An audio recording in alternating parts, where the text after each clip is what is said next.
Shalom a todos, bienvenidos a un nuevo estudio para nuestra comunidad Benei Adonolam. Vamos a hoy día estar estudiando sobre las raíces judías del Evangelio. Un gran tema, ¿no?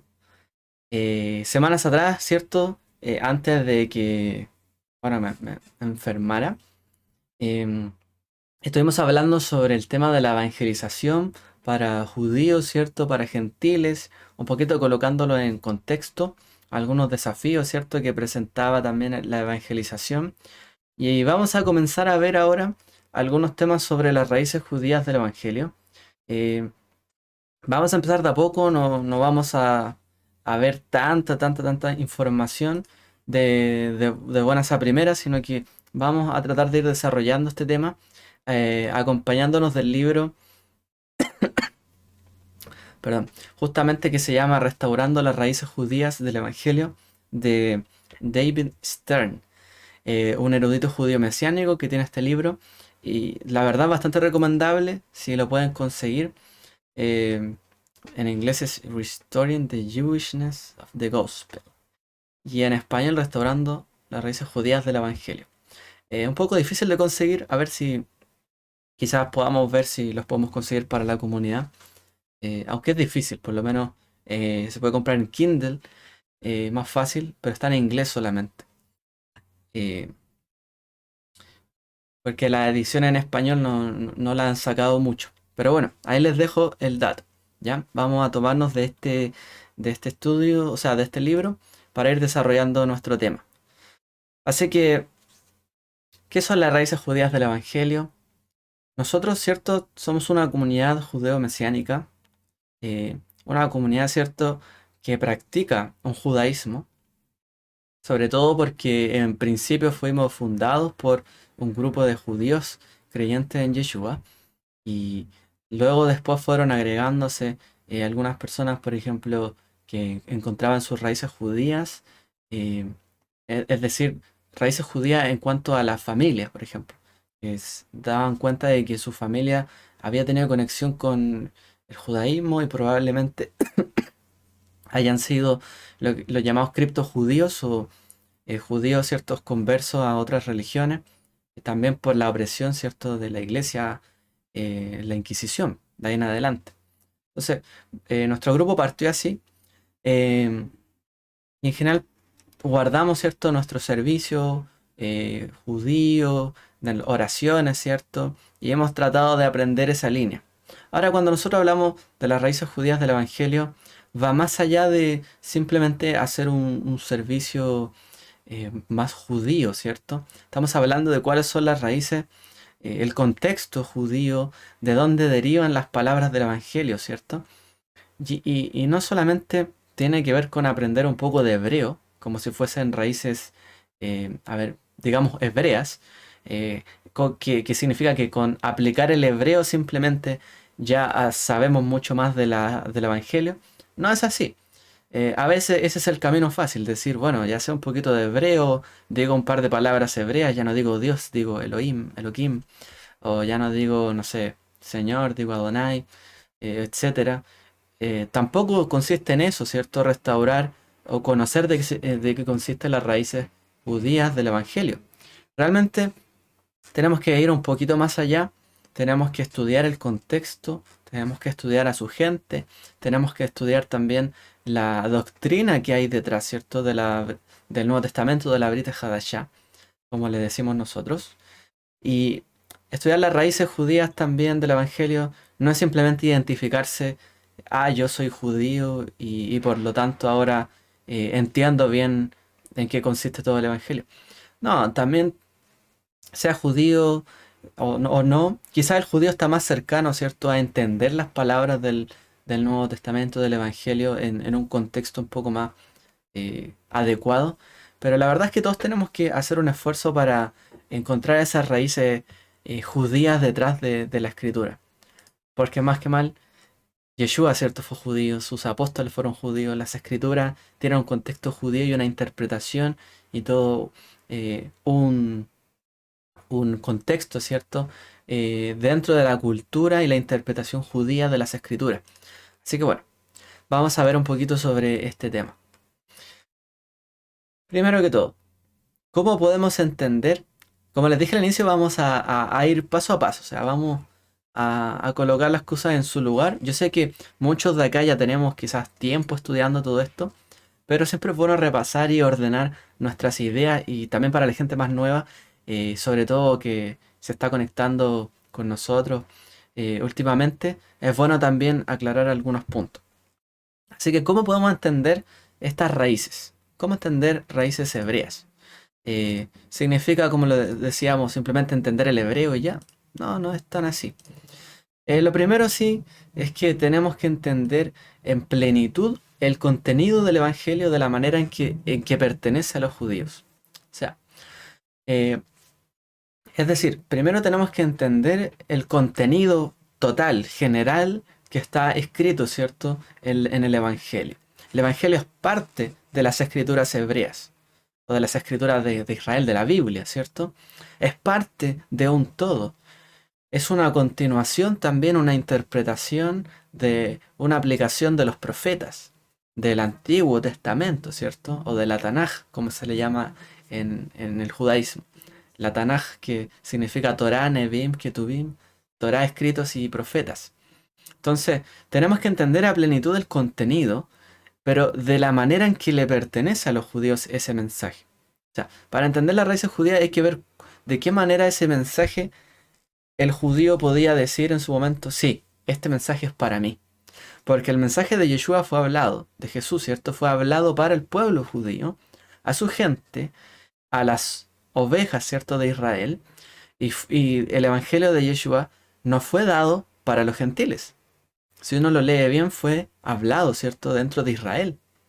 Para los mismos eh, pares, ¿cierto? De Yeshua. Eran judíos. Entonces, ¿de qué manera le pertenecía el mensaje de Yeshua a cada uno de ellos?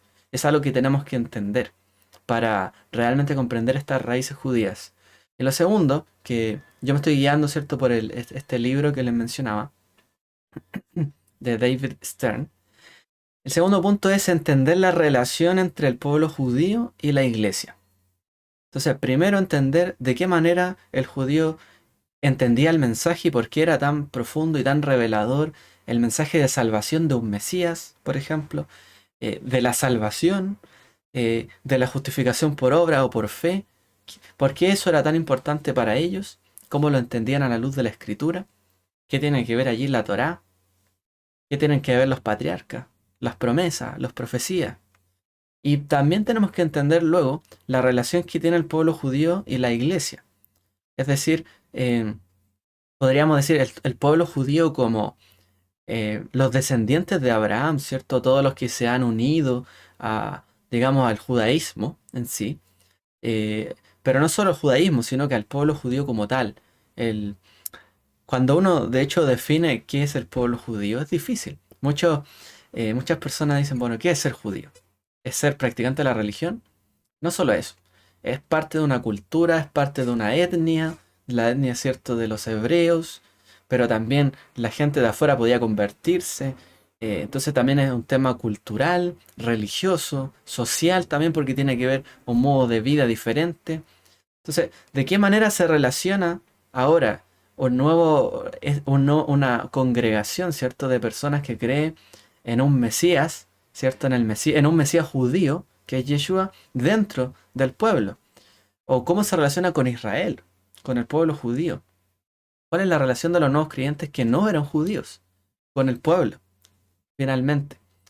Porque la herencia de un Mesías, las promesas de un Mesías, estaba, ¿cierto?, en el contexto de la escritura que leía el pueblo judío. Entonces, tenemos que entender estas dos cosas para entender bien las raíces judías. Y realmente, si no partimos de esta manera, probablemente podemos extraviarnos. Entonces, primero hay que entender el mensaje que recibieron ellos. Y cómo lo recibieron y por qué era tan importante. Y por qué un Mesías era importante. ¿Cierto? Y luego, ¿cuál es nuestra relación o la relación de todos los creyentes con este pueblo, del pueblo del libro?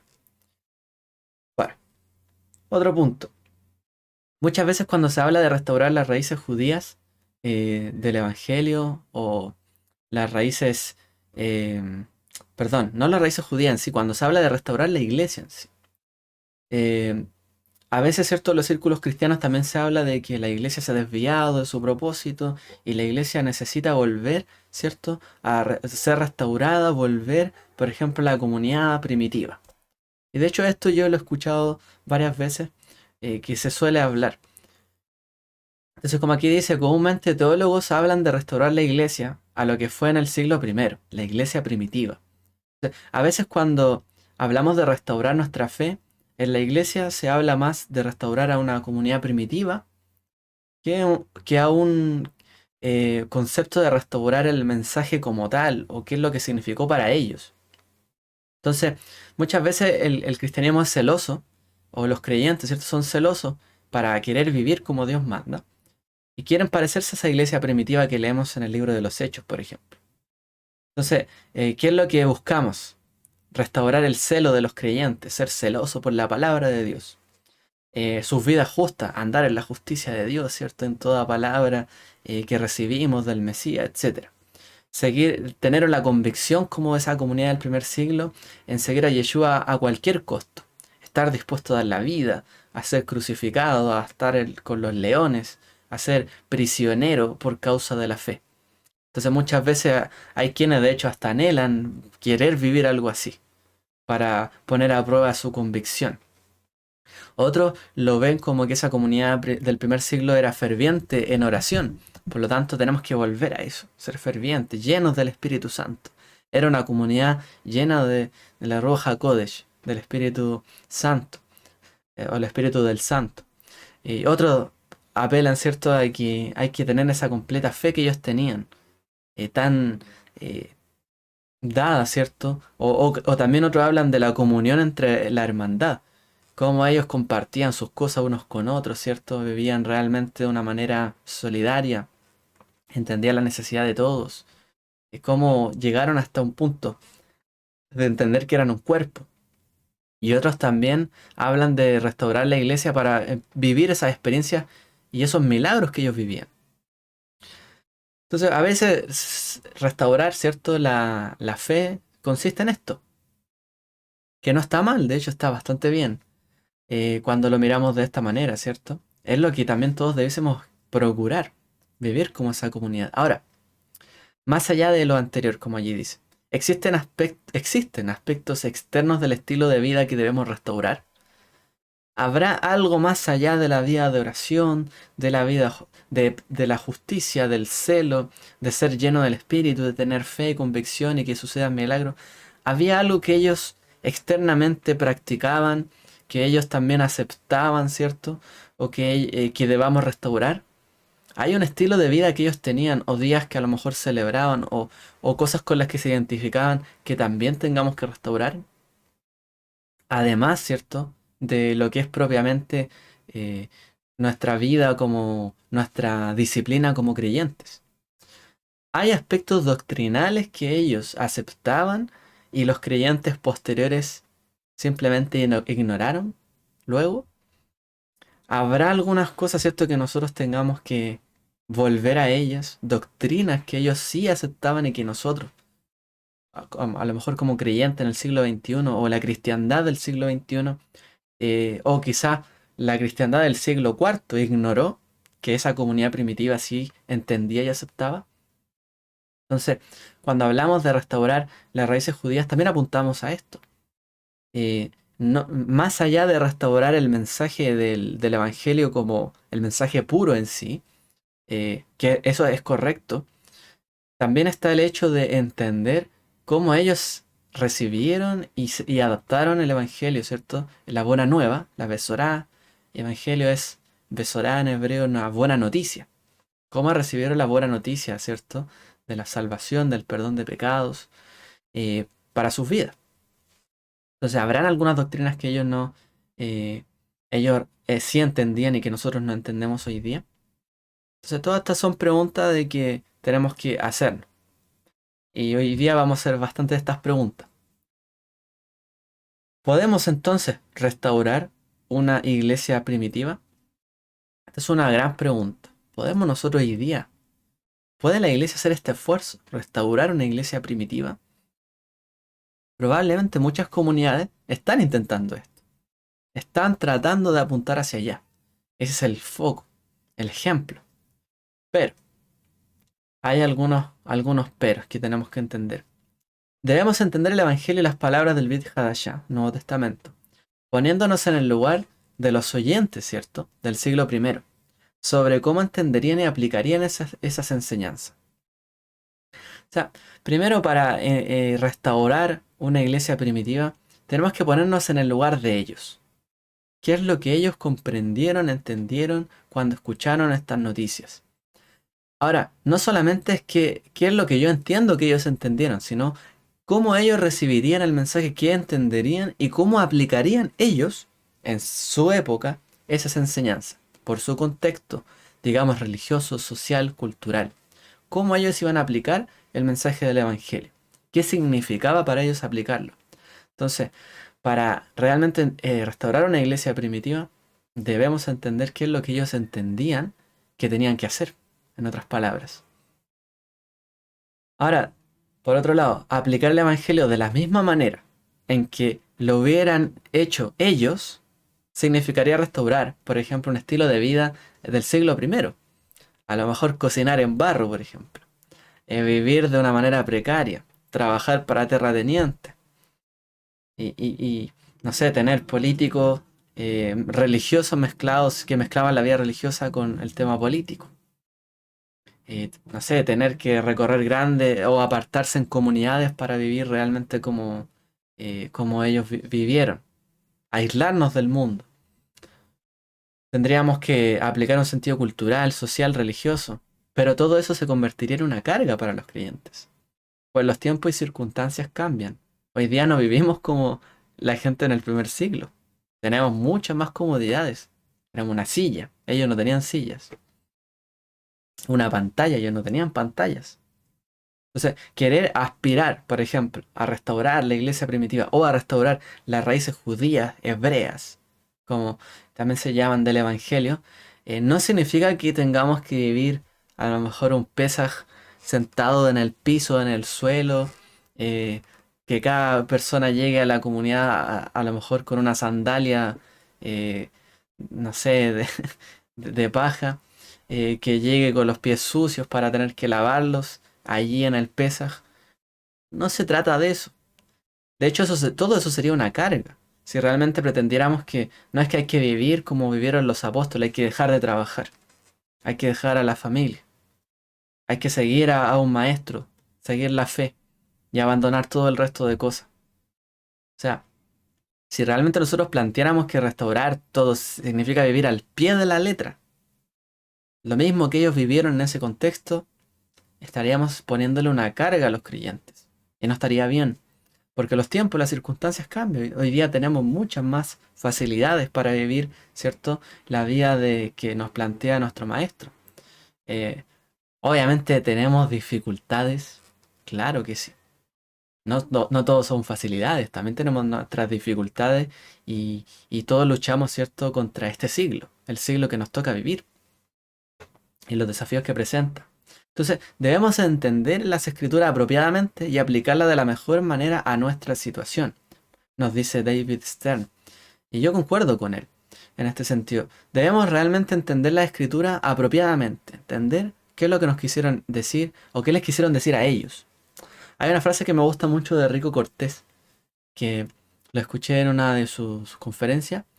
Él decía bastante, la Biblia fue escrita para nosotros, es decir, para que nosotros la apliquemos, pero no fue escrita a nosotros, no se nos escribió directamente a nosotros. Nosotros no somos las personas que recibieron este mensaje allí en la Biblia. Sí se escribió para nosotros, para que la apliquemos, entendamos, comprendamos, pero no fuimos el objeto de aquel escrito o cartas. Por lo tanto, tenemos que esforzarnos para entenderla de la mejor manera y aplicarla de la mejor manera hoy día, en nuestra situación.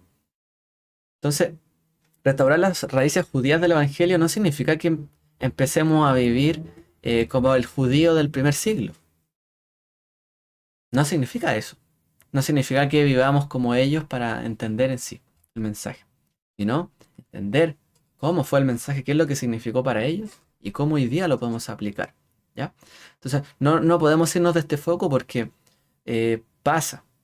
Y tenemos que advertir, también pasa muchas veces que comunidades se alzan y empiezan a aplicar literalmente todas las cosas.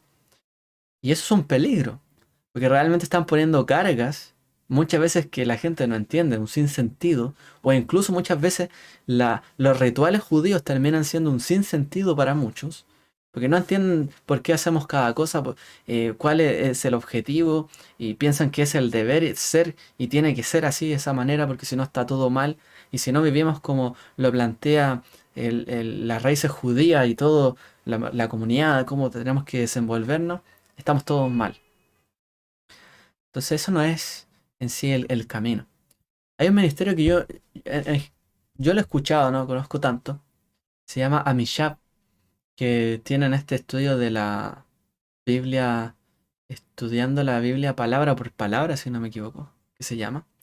Y la verdad no he visto demasiado de ellos, pero me he fijado que ellos lograron tener una comunidad justamente que trató de restaurar esta comunidad en el primer siglo, que de hecho vi que tenían una comunidad en México que era muy similar a lo que era o lo que podría haber sido una comunidad en esa época. Pero no lo hacen para ellos retroceder al siglo primero, sino para darle un contexto a la gente de cómo ellos entenderían estas palabras. Entonces, ese es justamente el esfuerzo que estamos haciendo todos también para ayudar, ¿cierto?, a restaurar las raíces de la fe, las raíces judías de la fe, o hebreas, como algunos les llaman. Estamos haciéndolo, ¿cierto? ¿Para qué? Para apresurar también la venida del Mesías, para que juntos todos podamos realmente recibir el mensaje como debió ser y aplicarlo de la manera correcta, para así ser partícipes y socios en el Evangelio, ¿cierto? Y en la tarea que nos encomendó nuestro Maestro y Mesías Redentor Yeshua. Voy a ver si hay alguna pregunta o un comentario por escrito. Dice, gracias, importantísimo lo de las raíces judías. Sí, es un tema muy importante. Así que no hay, seguimos. Entonces, recordar esto, no todo lo debemos aplicar literalmente. O sea, imagínense, no sé, que la comunidad de Corinto dicen, bueno, el varón no se cubra, la mujer sí tiene que cubrirse, y por lo tanto a la mujer la obligamos, no sé, por ejemplo, a que siempre tiene que tener la cabeza cubierta, aunque ni siquiera a lo mejor sea judía, o ni siquiera entienda por qué. Y llega alguien y le ponemos ahí algo para cubrirla. Sí. O por decir, no sé, ese es un ejemplo. Pero hay muchas prácticas y costumbres que leemos, ¿cierto? En la Brit Hadashah, en el Evangelio, ¿cierto? En los escritos apostólicos. Y no es que tengamos que aplicar eso literalmente.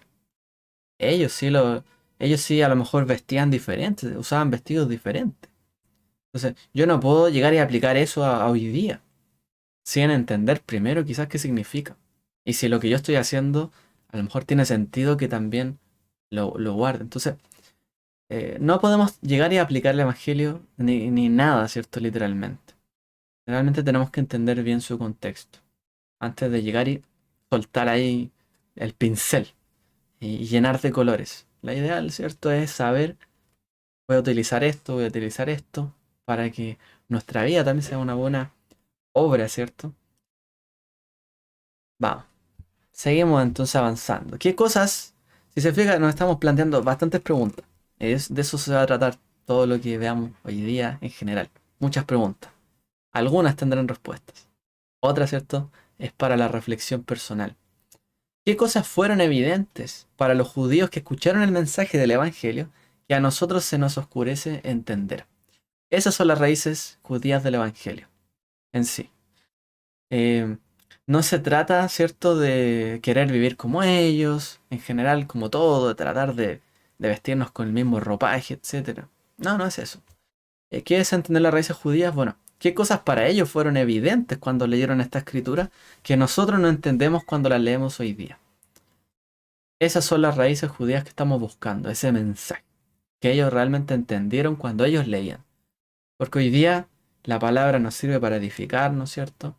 para entender, comprender mucho más un espejo de nuestra vida que tenemos que cambiar, pero hay cosas que no logramos entender, salvo, ¿cierto? Si nos ponemos en el lugar de ellos y entendemos su contexto. Estas son las raíces judías del Evangelio. Lo que es más allá eh, puede ser un peligro realmente cuando comenzamos a ver todo esto. Hay quienes de hecho comienzan con la circuncisión, predicando la circuncisión, cuando en realidad en el mensaje de Yeshua, de los apóstoles, no se predicó la circuncisión. Pero algunos plantean que restaurar las raíces judías, por ejemplo, es predicar la circuncisión. Entonces, cuando hablamos de entender las raíces judías, de que significa que tenemos que aplicar lo judío en sí, sin entender cuál es la relación, ¿cierto? Primero, de qué es lo que ellos entendieron. Luego, cuál es la relación de Israel con la iglesia. Bueno, vamos a equivocarnos probablemente en las conclusiones, vamos a tener conclusiones muy rápidas. ¿Ya? Así que esto es importante. Entonces tenemos que nosotros comenzar a plantearnos, ¿cierto?, las preguntas. ¿Por qué relación hay con el Israel, el pueblo judío y la iglesia entonces? ¿Qué es Israel? ¿Qué es el pueblo judío? ¿Qué es la iglesia? ¿Qué es el cuerpo del Mesías? Ya si lo queremos hacer más difícil. ¿Cuál es la relación entonces? Pues, ¿qué es Israel? ¿Qué es el pueblo judío? ¿Qué es la iglesia? ¿Cómo puedo entender todo esto? ¿Cómo se relacionan estas entidades? Estas son partes, ¿cierto?, de las cosas que nosotros tenemos que llegar a comprender. Eh, y estas son las cosas principales o esenciales cuando partimos todo este camino. Entender qué es Israel, qué es el pueblo judío y qué es la iglesia. ¿Ya? Em, a veces, ¿cierto?, la teología tratará de explicar esto. Y, por ejemplo, nosotros no concordamos con la teología cristiana en general. Porque hay un par de teologías, por ejemplo, la teología del reemplazo o de la teología de la sustitución o de algunos le llaman incluso de la suplantación. Eh, por ejemplo, y también hay otra teología que se llama de la dispensación. Ahora, esas teologías que han tratado de explicar cuál es la relación de Israel, el nuevo Israel, el viejo Israel, la iglesia, ¿cierto? Los nuevos creyentes, los verdaderos hijos de Dios, los que antes eran, los que ahora son, han llevado, por ejemplo, a este par de conclusiones. La iglesia es el nuevo Israel y ha reemplazado al viejo Israel como pueblo de Dios. Por lo tanto, hoy día la iglesia es el nuevo Israel. Hay un reemplazo. Y el viejo Israel ya quedó atrás, ya es viejo, ya no es nuevo. Y todo lo viejo es pasado y está pronto a desaparecer. Y toman ahí, ¿cierto?, el verso de Hebreos. Por lo tanto, ahora esta nueva comunidad es el nuevo Israel. Y todas las promesas terrenales son para los judíos, porque reconocemos, en la teología de las dispensaciones, reconocemos que sí, Dios prometió cosas que no se han cumplido para el pueblo judío. Pero todas esas promesas son las terrenales, de que tengan una tierra, por ejemplo, de que se cumpla esto y esto otro, cosas que faltan todavía, pero las promesas celestiales de bendición, de promesas, de abundancia, de estar en lugares celestiales, esos son de la iglesia.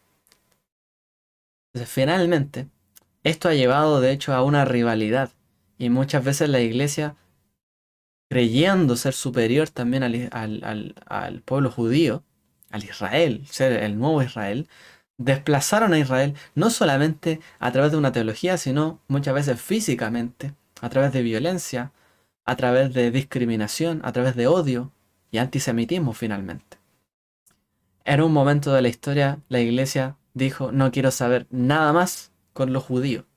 Y sencillamente se apartó y cualquier persona que practicara algo judío, como vimos hace una semana en un estudio, o sea, simplemente cualquier persona que practicara algo judío, si no renunciaba a eso que era satánico, así lo llamaban, no podía ser parte, ¿cierto?, de la iglesia.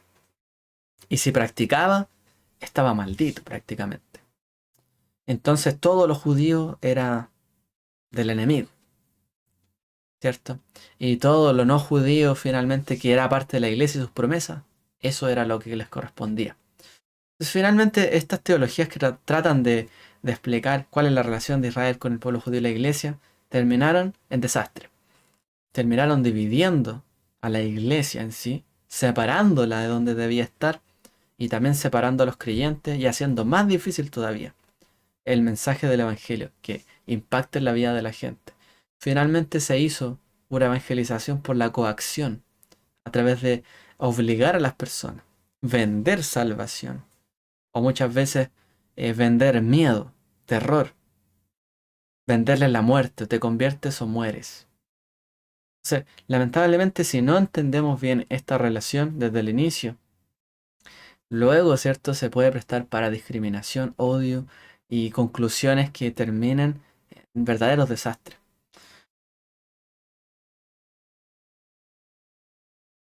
Hay otra teología que David Stern llama la teología del olivo, y que es la teología en el fondo, o sea, es un verso que explica Pablo, ¿cierto? El apóstol Pablo, Shaul, él explica, ¿cierto? El tema del olivo, olivo Israel. Y esta podríamos decir que es la teología real. Esto es lo que realmente está detrás de en la relación de Israel con la iglesia y con el pueblo judío, que nosotros tenemos que entender. ¿Ya? Así que vamos a ver brevemente también lo más esencial que tenemos que entender en cuanto a Israel, la relación de Israel, la iglesia y el pueblo judío.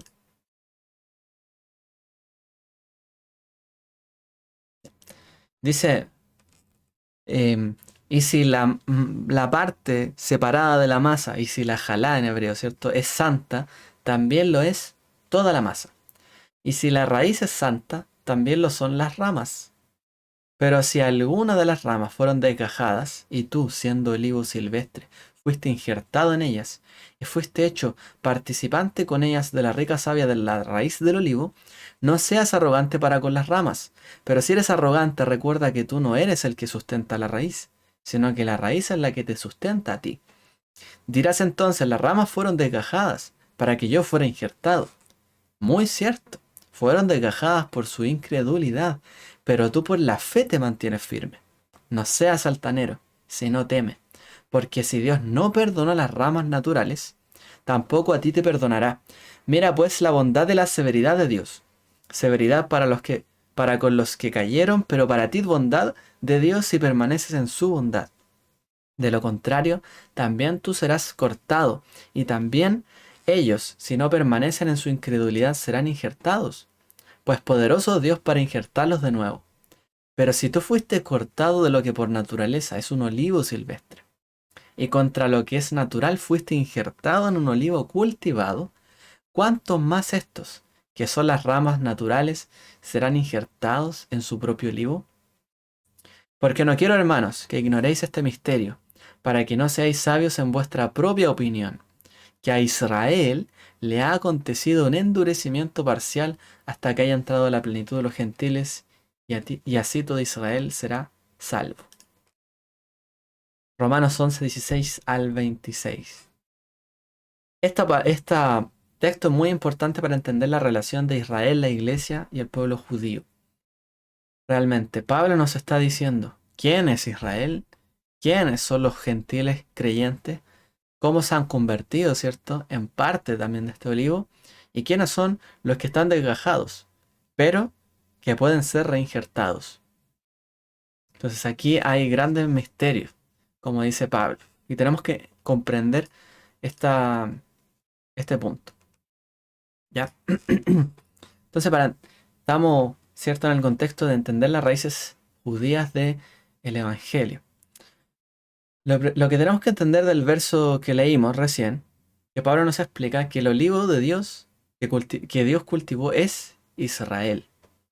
¿Quién es el olivo? El olivo es Israel. ¿Y quién lo cultivó? Dios mismo. Fue Dios el que plantó ese árbol, que fue, cierto, Israel. ¿Quiénes son sus raíces, por lo tanto? ¿Sobre quién se sostiene este Israel? Las raíces, cierto, de ese Israel son los patriarcas. Las raíces, ¿cierto? Los padres de la fe, Abraham, Isaac y Jacob. La raíz de este árbol son los patriarcas. Por lo tanto, podríamos decir que está dentro de ellos, ¿cierto? La Torá. ¿Dónde aparece la historia de los patriarcas? En la Torá. La raíz, ¿cierto?, de Israel es en la Torá. La raíz de Israel son los patriarcas, los primeros padres de la fe. Y fue Dios quien plantó este Israel, ¿cierto? A través de la elección que tuvo de Abraham, Isaac, Jacob y en adelante. Luego, los gentiles fueron olivos silvestres y Pablo escribió, ¿ya? Y esto tenemos que entender. Los gentiles, no creyentes, ¿cierto? Fueron un olivo silvestre, o estos que vinieron a ser creyentes. Pablo escribió, los que una vez estaban sin el Mesías, alejados de la ciudadanía de Dios, ajenos a los pactos de la promesa, sin esperanza y sin Dios en el mundo. Ellos son identificados allí como un olivo silvestre. Es decir, son un olivo porque pertenecerían, ¿cierto?, a este olivo. No eran otro tipo de árbol. También fueron llamados como olivo, a ser un olivo, a ser parte también de este olivo que es Israel. Pero estaban silvestres. Dios no los plantó, o sea, el labrador plantó este olivo, pero no se preocupó de esos olivos. Esos olivos crecieron. La lluvia les dio, ¿cierto?, el agua, los nutrientes, pero el labrador no estaba preocupado de ese olivo, era silvestre. Y ellos estaban fuera o alejados de la mano, ¿cierto?, del labrador. Por otro lado, ¿quiénes son las ramas desgajadas? Son los judíos que rechazaron, ¿cierto?, y que rechazaban a Yeshua. A ellos se refiere Pablo, que podían ser, y este es el punto, reinjertados, incluso más fácilmente que las ramas de olivo silvestre. Porque explica él que la rama de olivo silvestre va contra la naturaleza, esa injertada ahí en el olivo. Pero aún la rama, ¿cierto?, de olivo desgajado es más fácil que vuelva a injertarse en el olivo en sí. Pero no deja de ser olivo. Entonces estas ramas serían injertadas otra vez con la plenitud de los gentiles. Es decir, cuando todas las naciones, ¿cierto?, en su plenitud o totalmente, ¿cierto?, hayan, ¿cierto?, entrado digamos, en el olivo, hayan sido injertadas en el olivo. Entonces, la iglesia e Israel. ¿Cuál es la relación entonces que tienen ambos? Israel es el olivo y la iglesia en sí, ¿cierto?, es toda en sí todas las personas, ¿cierto?, que son parte de esta congregación dentro del olivo. Los que están dentro del olivo en el fondo. A eso se está refiriendo como la iglesia, los que están dentro del olivo. Pero Israel, que es olivo natural, siempre es Israel, siempre sigue siendo Israel. La iglesia en el fondo, podríamos decir, es parte de el Israel. El Israel que tiene gente que cree y que no cree, que está en el olivo plantado y que también, y otros que a lo mejor no están desgajados, pero también son olivo, también son Israel. Entonces, la iglesia no reemplaza a Israel, de hecho la iglesia, podríamos decir, está injertada en Israel, literalmente, ¿cierto? Y la iglesia es esa comunión. Por ejemplo, cuando estudiamos la porción de esta semana, Pinjas, cuando habla de la congregación, la escritura utiliza esa palabra, tú has llevado esta congregación de aquí para allá, tú has llevado esta eclesía, dice en griego, de aquí para allá, tú has llevado esta eclesía por el desierto, los has cuidado, Moisés los lideró. Esa congregación es la iglesia en el fondo. La congregación de creyentes que marchan, que van de aquí para allá, que están injertados. ¿Ya? Hay una relación que vamos a detenernos para explicar también hoy día. Que es un poco de la historia. Un poco de la historia de la iglesia con Israel. Y esta historia em, eh, nos ayudará también a entender qué es Israel, qué son los judíos y qué es la iglesia. Así que voy a colocarlo más grande. em, y em, perdona que voy a colocarme una para que me vean un poco más pequeño a mí y vean más grande todo esto.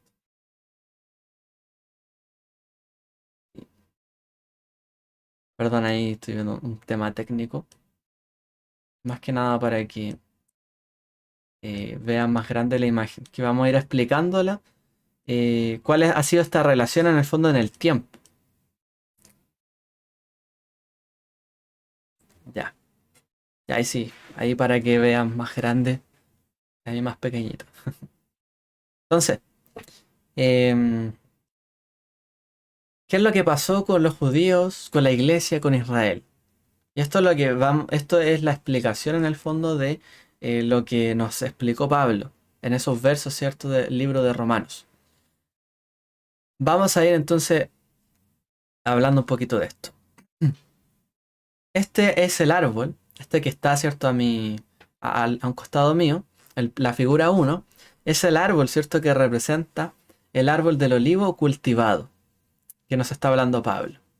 Y la segunda imagen se refiere a un corte transversal en ese olivo que muestra la relación entre el pueblo judío y la iglesia en varios puntos del tiempo.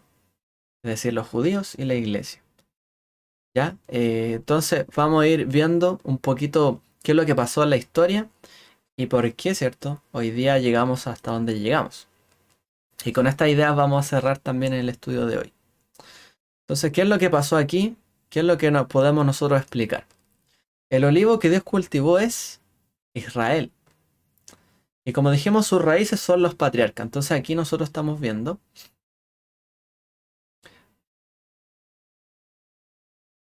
Bueno, ahí estamos. A ver. Ah, no, no va a aparecer. Entonces, a ver si ustedes pueden ir siguiendo. Donde dice figura uno, desde abajo hacia arriba. ¿Ya? Aparece ahí el 2000 antes de la era común. ¿Cierto? 2000 años antes aparecen los patriarcas Abraham, Isaac y Jacob. Perdón. Eh, de esa manera, ¿cierto? Creció el pueblo judío, o Israel, mejor dicho, porque antes de llamarse pueblo judío era Israel, es Israel. Mientras tanto, ¿cierto? ¿Qué pasa con las naciones? Eran un olivo silvestre, en el cual Dios, ¿cierto? Que era el labrador, no había puesto la misma clase de atención especial. En cambio, este árbol estaba siendo cultivado, atendido por el labrador, que en este caso es Dios, ¿cierto? Obrando a través de toda la escritura. Entonces, Shaul describe que esos que estaban separados, ¿cierto? Que en este momento todavía no están dentro del árbol, eran como, eran, estaban sin el Mesías, lejos de la ciudadanía de Israel y sin Dios en el mundo. Ahora, todo eso fue así. En cierta medida, este tronco fue recibiendo, ¿cierto? Personas, pero vemos casos contados con la mano, quizá, dentro de algunas personas en la escritura. Pero de ahí nos saltamos, ¿cierto? No vamos a omitir ese periodo de tiempo. Nos saltamos la época de Yeshua.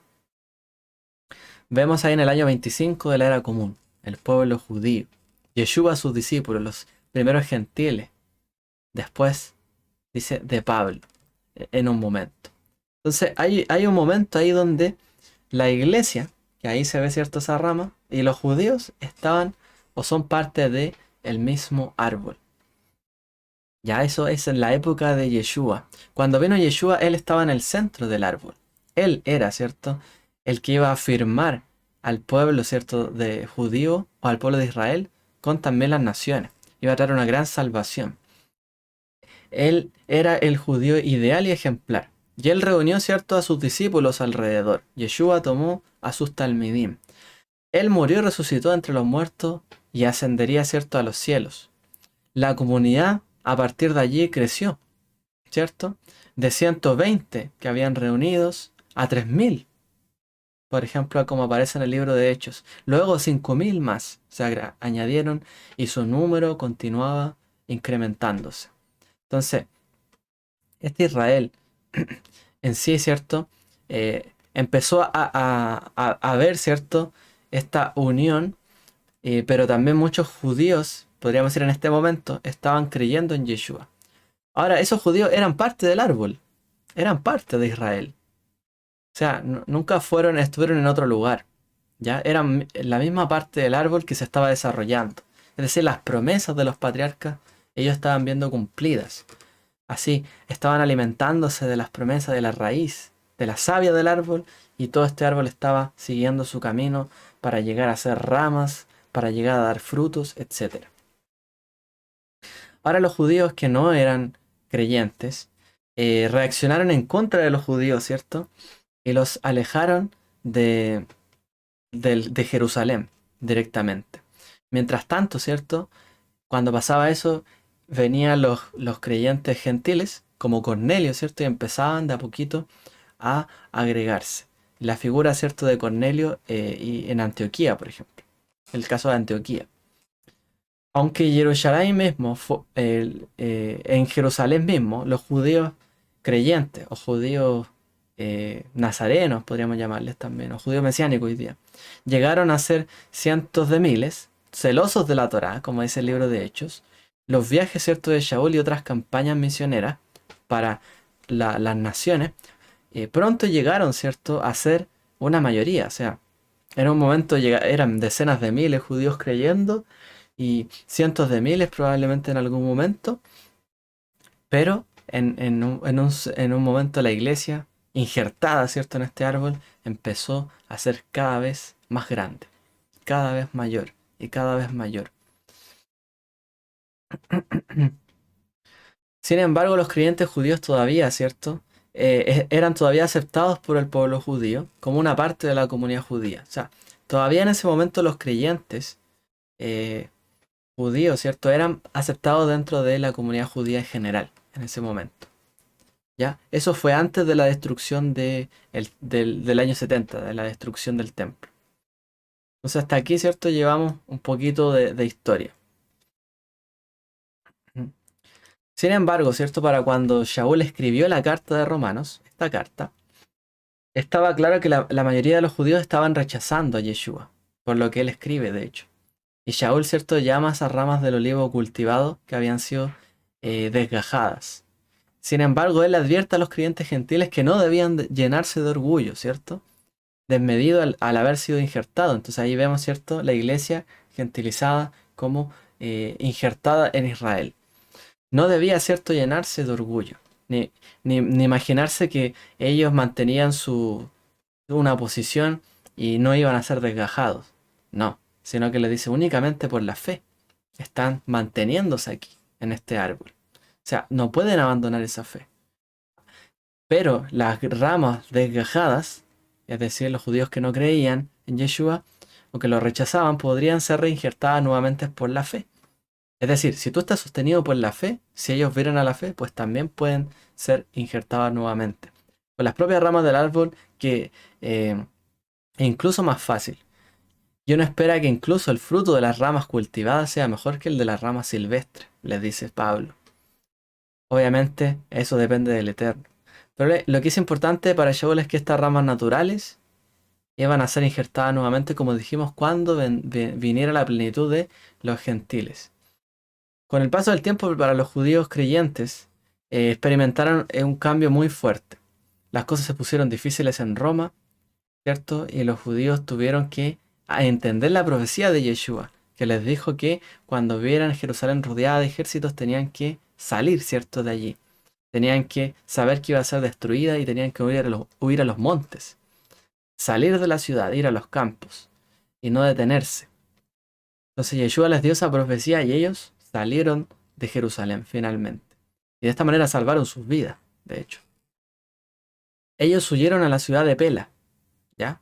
Todo eso está pasando por ahí de los años 70, ¿ya? Estamos por allí. Antes de que viniera la destrucción, entre los primeros gentiles que estaban siendo injertados y los 70. O sea, todavía había una unidad. Entonces los creyentes judíos, seguidores de Yeshua, huyeron a la ciudad de Pela. Escaparon de ahí de la destrucción y de la masacre que vendría, ¿cierto? Que casi fue de 1 millón de judíos en ese momento, según Josefo. Pero ¿qué pasó? Que muchos guiaban, ¿cierto?, actos de rebelión contra el Imperio Romano, los celotes, por ejemplo. Y muchos tacharon, de hecho, a la comunidad judía que creía en Yeshua de traidores, porque ellos no quisieron rebelarse contra Roma, sino que huyeron, siguiendo la instrucción de Yeshua. Después vino otra rebelión en Roma en los años 132, etcétera, y los judíos creyentes consintieron en rebelarse inicialmente. Pero cuando Rabí Akiva, ¿cierto? O sea, muchos creyentes iban a ser parte también de esta rebelión. Pero cuando declararon, ¿cierto? A Shimon Bar Kokhba, que era un judío, ¿cierto? Como el Mesías, que lo proclamó Rabí Akiva, obviamente los judíos creyentes en Yeshua se separaron de esto y no le iban a rendir un homenaje a él. Por lo tanto, ¿qué pasó también? Que la comunidad judía desplazó todavía con más odio a estos creyentes en Yeshua. Ya no solamente eran alborotadores que tenían a lo mejor una creencia o aplicaban diferentes las profecías o entendían de otra manera, veían a un Mesías, sino que ahora también rechazaron al Mesías que proclamó la autoridad judía o farisea del entonces. Por lo tanto, todavía fueron vistos como más traidores. ¿Qué es lo que provocó esto? Que la comunidad judía que creía en Yeshua se separara del pueblo, digamos, general, el pueblo judío. Eh, de hecho, fue una tensión política en aquel entonces y incluso hay una bendición que aparece en la Amidá que se llama Birkat Minim, que es la bendición sobre los Minim. Los Minim son como, se refiere como a los, eh, bueno, son como sectarios, son como gente aparte. Los Minims es como los que no deberían guardar la Torá, pero la están guardando y por lo tanto son como herejes, en otras palabras. Alrededor del año 90 se agregó una oración dentro de la liturgia donde maldecían prácticamente a los, eh, a los sectarios, es decir, a los creyentes en Yeshua también. Y así fueron cada vez más excluidos. Además de eso, por el lado de los gentiles, ¿cierto? La ortodoxia de la fe de los judíos creyentes vino a ser más y más detalladamente examinada. Ellos tenían que mantener eh, postulaban algunos fariseos que creían en Yeshua, ellos tienen que mantener la circuncisión, los gentiles creyentes, si no, no pueden ser partícipes, tienen que ser fieles al judaísmo, a la fiesta y a todo lo judío y las costumbres quizás de la Torá. Pero, ¿cierto? Vino más adelante, por ahí por el año 160, leemos, por ejemplo, los escritos de Justino Mártir, que él dice, finalmente él habla de una tolerancia eh, limitada hacia los judíos creyentes en Yeshua. O sea, ellos los veían como algo ajeno y que en realidad no entendían el Evangelio en sí, que seguían con sus costumbres y no habían entendido el Evangelio del Mesías. Entonces ya vino también como los judíos quisieron imponer, ¿cierto?, una carga judía a los creyentes gentiles. Los creyentes gentiles también se hicieron a un lado. Y también después vieron como una rivalidad con los creyentes judíos. Después, ¿cierto?, del tiempo, ahí podemos ver hacia la derecha, ¿no? Vamos hacia la derecha. Entonces, hagamos un pequeño stop. Abajito, ¿cierto? Vemos una estrella. Esa estrella que vemos abajo es el pueblo judío. ¿Ya? El pueblo judío está unificado. Los judíos están vistos como esa estrella oscura. Los cristianos gentiles como la cruz y los judíos mesiánicos como ese cuadro, esa pintura que está como más gris. Entonces, en un momento Yeshua, sus discípulos, estaba dentro de los judíos, ¿cierto? Estaba dentro de la comunidad judía. Pero luego, en el año 50, la iglesia comenzó a incluir a los gentiles. Es decir, estos judíos mesiánicos eran parte, ¿cierto?, de los judíos, pero hicieron un espacio, como allí se ve, en ese círculo, para los cristianos gentiles. Y tuvieron un contacto con ellos. Es decir, abrieron una puerta, de un muro de separación que había, lo ingresaron. Entonces por ahí por el año 70, los gentiles incluso fueron una mayoría y se acercaron a los números que tenían los judíos creyentes. Entonces ahí vemos, ¿cierto?, que el pueblo judío estaba unido con estos cristianos gentiles a través de estos judíos creyentes, que compartían la fe y la doctrina.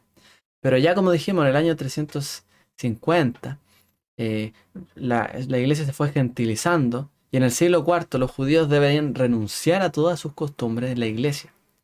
La iglesia crecía más que el pueblo judío.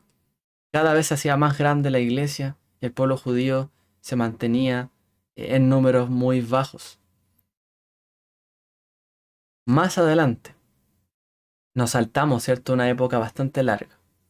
En esa época, ¿cierto? Que nos saltamos, hubo antisemitismo, hubo rechazo por el pueblo judío dentro de la iglesia. No se aceptaba nada judío dentro de la iglesia, se culpaba, se criminalizaba, se le echó la culpa a los judíos de muchas cosas.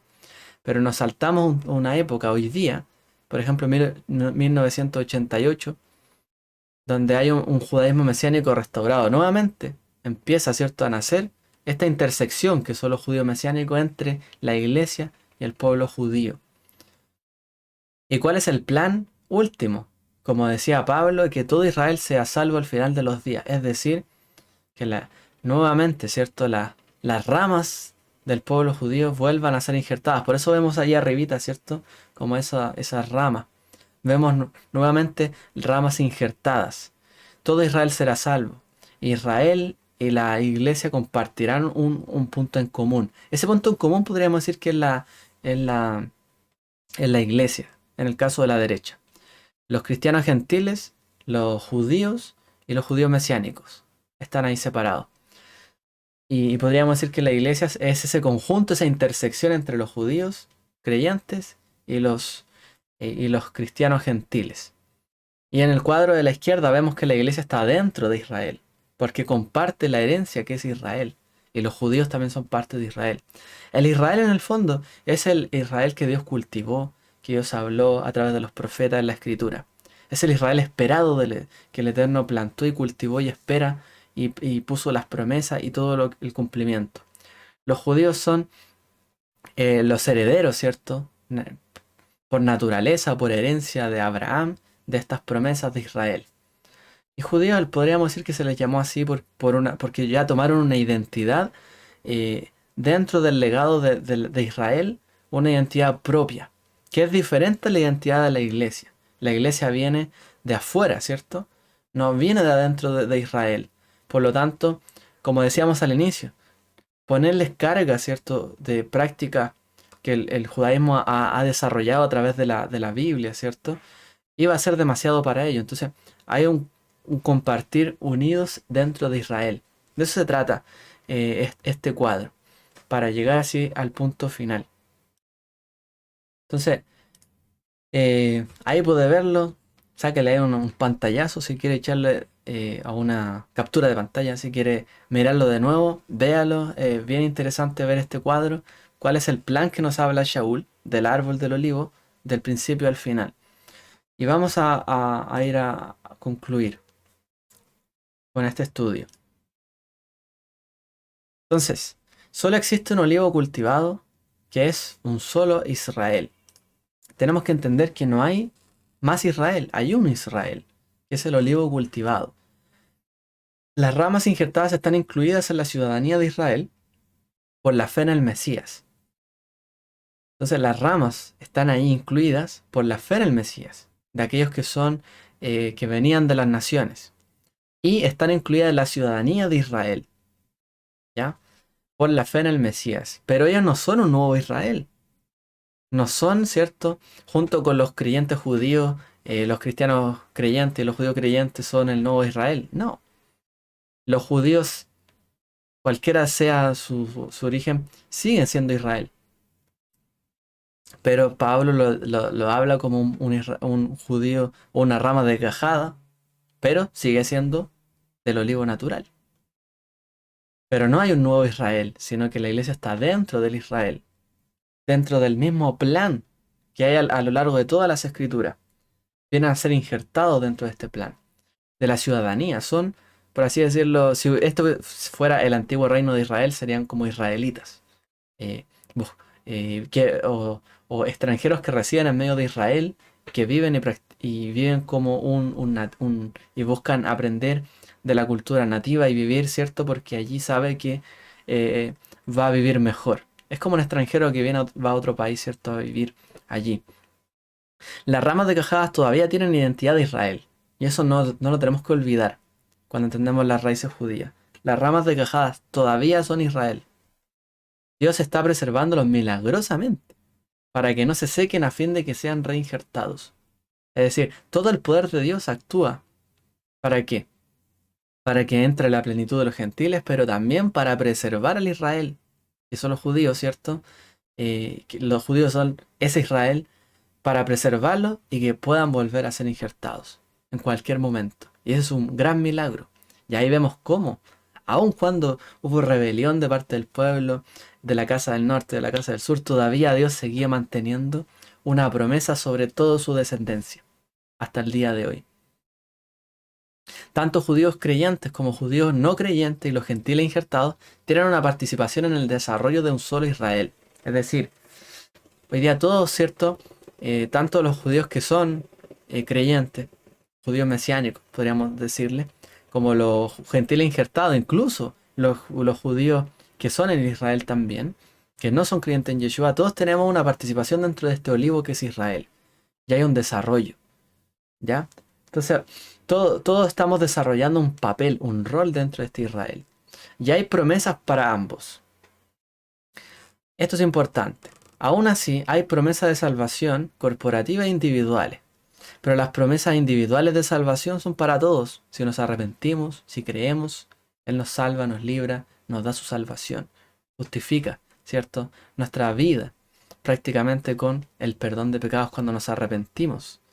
Pero también hay salvación corporativa, porque la Escritura también habla de una salvación sobre Israel, y eso habla Pablo. Y luego todo Israel será salvo. Hay el Israel corporativo, que es la descendencia, podemos decir, física, tiene promesas por cumplirse, que no aplican a las naciones gentiles. Y también hay promesas que aplican a las naciones gentiles que no aplican a Israel. Y eso también tenemos que entenderlo. Porque hay el quien nos dice, no, las promesas terrenales son de Israel, las promesas celestiales son de la iglesia.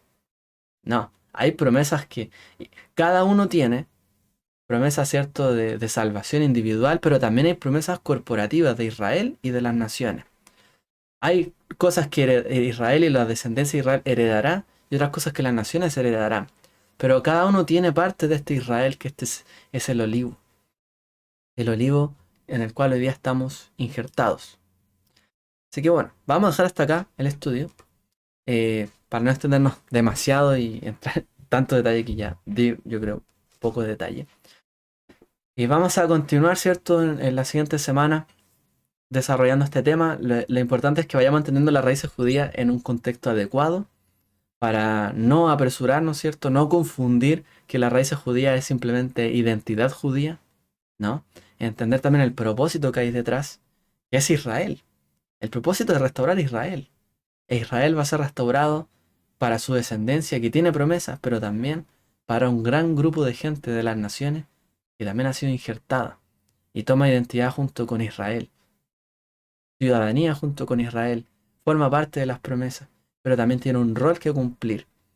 Y para entender, ¿cierto?, cuál es el rol que tenían ellos y que ellos vieron que tenían que hacer, y cuál es el rol que nosotros, en la iglesia, digamos, tiene que cumplir y los judíos tienen que cumplir, tenemos que entender bien estas relaciones. Y partimos por eso. El Eterno les bendiga a todos, espero que haya sido de bendición por lo menos y de inicio a este tema que vamos a ir viendo. Un shalom para todos.